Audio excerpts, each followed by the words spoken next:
Another innocent victim of a homicidal maniac.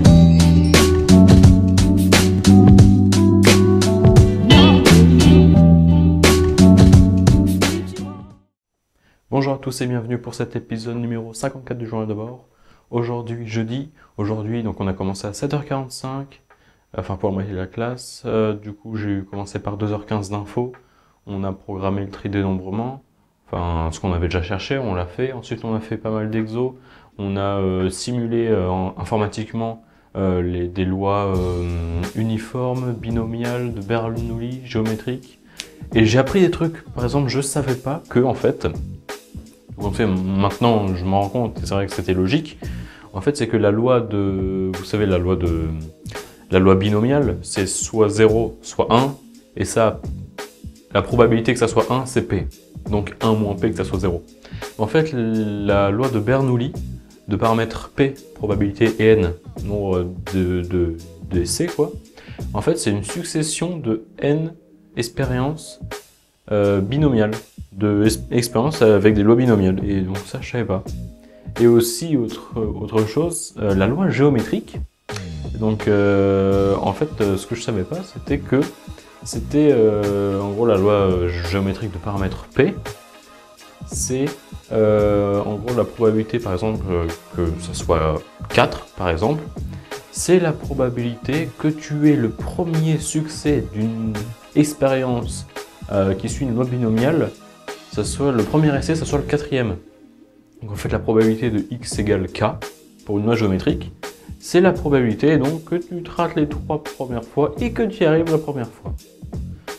Et donc maintenant, oui, c'est vrai que c'est totalement logique, c'est pour ça que, bah oui, en fait, oui, c'est totalement ça.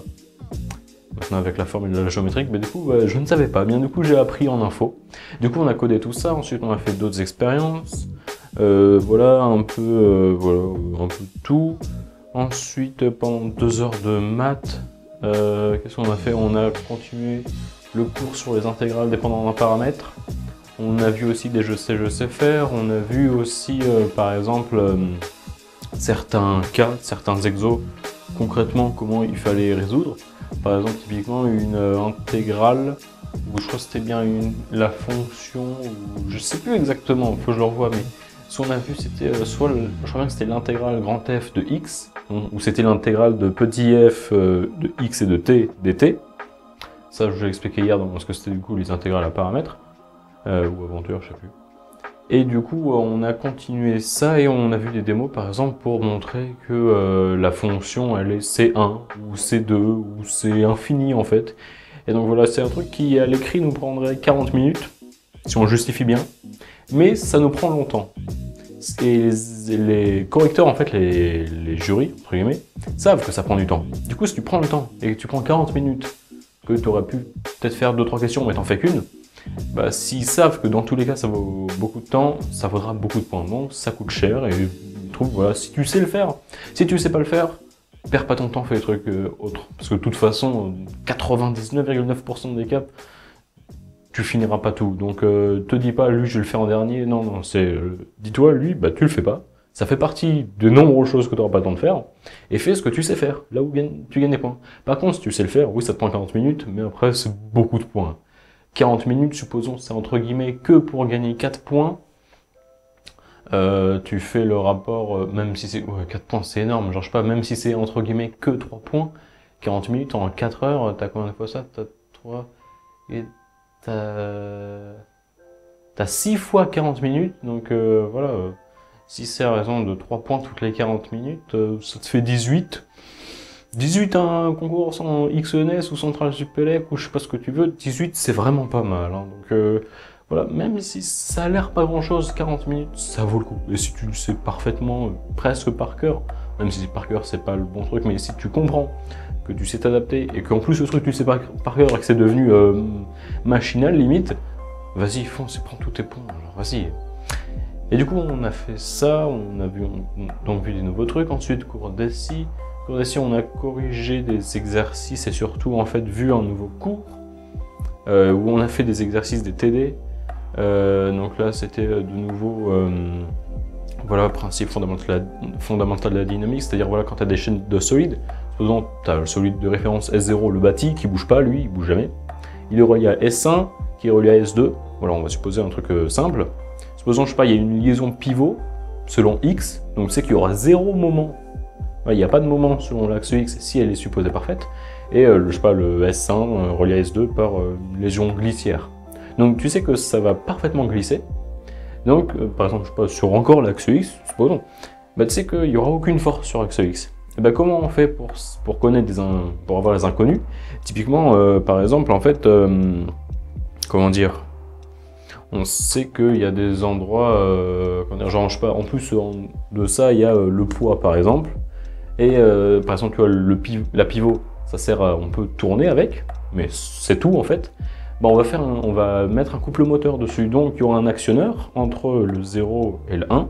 On va mettre actionneur genre grand A 0,1 qui va donner un couple à chacun des deux. Et en fait, la plupart du temps, on fait genre A1, donc A0,1, donc à 1, on va lui mettre le couple moteur, donc plus CM, et l'autre moins CM, pour voilà, équilibrer les forces, qu'au final, ça soit nul, quoi, normal. Le système, au total, il est à l'équilibre. Et du coup, on fait ça, et on sait qu'il y a le moment du poids, et du coup, comme il y a plein d'inconnus, qu'on ne sait pas ce qu'il y a, on se dit, attends, la liaison pivot, on sait un truc, on sait que le moment sur X, il est nul, il vaut 0, la somme des moments. Du coup, tu sais, bah attends, il y a le couple moteur là-dessus. Le couple moteur plus d'autres moments, ça fait 0. Et tu sais qu'il y a seulement le poids. Tu calcules le poids, tu mets dans les bonnes coordonnées, les bonnes bases, tout, tu l'as. Ah, il y a un moment, tu calcules le moment. Et bah tu sais que lorsque le système est à l'équilibre, tu connais exactement le couple moteur de ça. Bon, pour ça, il faut avoir, faut avoir isolé S1 et S2 ensemble, mais tu peux faire ça avec d'autres. Hein. Et du coup, c'est comme ça qu'on raisonne, et voilà, on a fait différents exercices. Semaine prochaine, on a DS de SI où il y aura sans doute de ça, ouais. Mais il y aura aussi tout, il y aura de la logique, donc tout ce qui est algorithme, la place, boucle de transfert, enfin ouais, les boucles, les chaînes de transfert et tout ça. Et voilà, il y aura un peu tout, voilà, de tout en gros, tout depuis le CP, les profs ils aiment bien dire ça. Donc on a fait ça pendant 2 heures, et puis après 2 heures d'anglais, il a rendu la synthèse de documents qu'on a fait sur la reine Elisabeth et la monarchie. Alors, je m'en suis sorti, je suis mitigé, dans le sens où ça aurait pu être bien, mais c'était pas si ouf que ça, dans le sens où bah, déjà le titre, apparemment, je suis pas totalement hors sujet, mais c'est pas vraiment ça l'idée du texte. La problématique, elle n'est pas top non plus.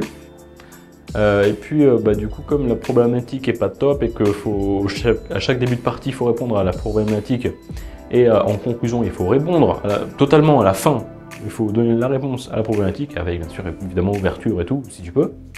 Et bien, comme ma problématique n'était pas très bonne, bah forcément, tu te doutes bien que pour réussir à bien répondre à ça, j'ai eu du mal. Et j'ai eu tellement du mal que bah, je répondais pas vraiment, du coup, si ce n'est... Je comprends, pour le prof, bah, la problématique est pas tip top, en plus j'y réponds pas si bien, bah en fait, t'as pas réussi, quoi. Donc c'est normal, donc j'ai eu 7. La moyenne est de 10. Mais il a dit que aux alentours de 10, il a dit que c'était honorable, c'est-à-dire entre 8 et 12, si on revoyait la méthode, parce qu'il a dit qu'en gros, ce qui avait fait le plus de tort, c'était la méthode. Donc typiquement, ce que j'ai fait, c'est la méthode, en fait, là où c'était mon point faible. Et il dit, voilà, si vous bossez la méthode, il y a clairement moyen que vous alliez à 15, un truc du style. Donc c'est vraiment honorable, dans le sens où, si vous bossez ça, vous savez que vous avez un truc que vous n'êtes pas bon là-dedans. Bah bossez-le, et puis après, c'est juste parti. Du coup, je sais quoi bosser. Et du coup, bah, je vais le bosser. Pas ce soir, parce que bah, demain, j'ai DS de maths, et voilà, c'est chaud. Il nous a aussi dit qu'il fallait bien réviser la grammaire, le vocabulaire, si c'est possible, bosser l'anglais tous les jours. Il ne nous demande pas 1 heure d'anglais par jour. De toute façon, on ne pouvait pas. Hein. Mais il a dit au minimum, bosser au minimum 5 minutes d'anglais par jour.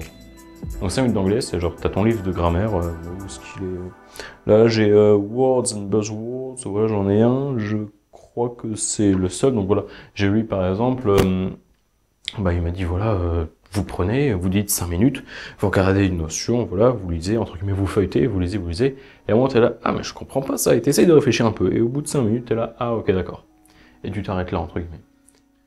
Donc voilà, et puis aussi, il nous a dit voir si on pouvait bosser aussi l'actualité. Parce que, par exemple, à l'oral, en entretien, tout ça, bah, il y aura, voilà, et ça peut faire la différence entre les candidats, quelqu'un qui sait ce qui se passe actuellement, par rapport à quelqu'un qui ne suit absolument aucune actualité, que ce soit économique, politique, technologique, environnementale. Donc, voilà, faut s'informer, il a dit pareil. Puis même, ça va vous aider pour améliorer votre anglais.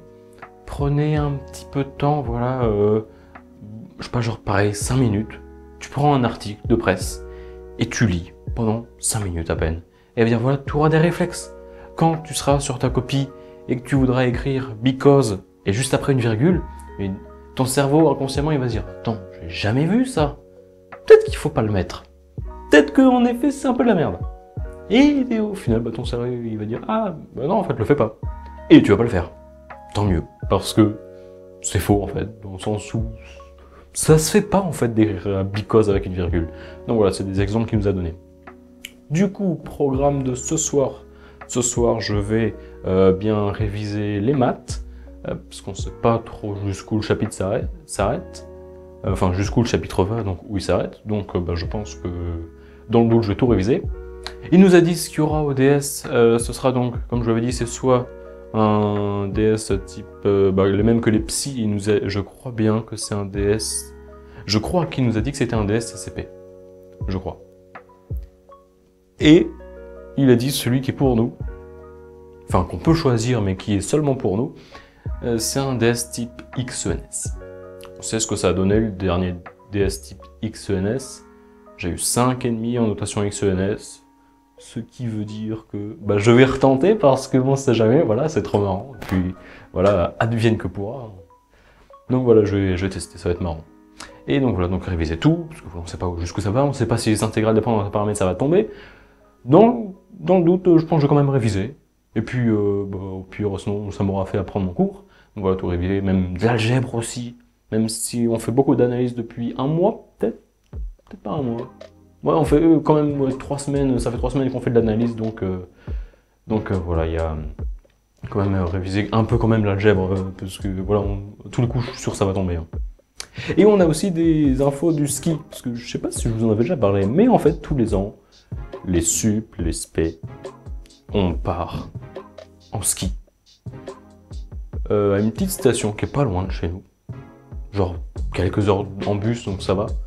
Mais voilà, c'est sympa, et en plus, voilà, c'est bien. Et du coup, on savait pas trop cette année si ça allait se faire, parce que bah, en fait, on trouvait pas de logement en soi, et puis on savait pas trop si au final ça allait se faire, et puis on savait pas si le conseil d'administration allait accepter, ou le recteur, ou je sais pas quoi.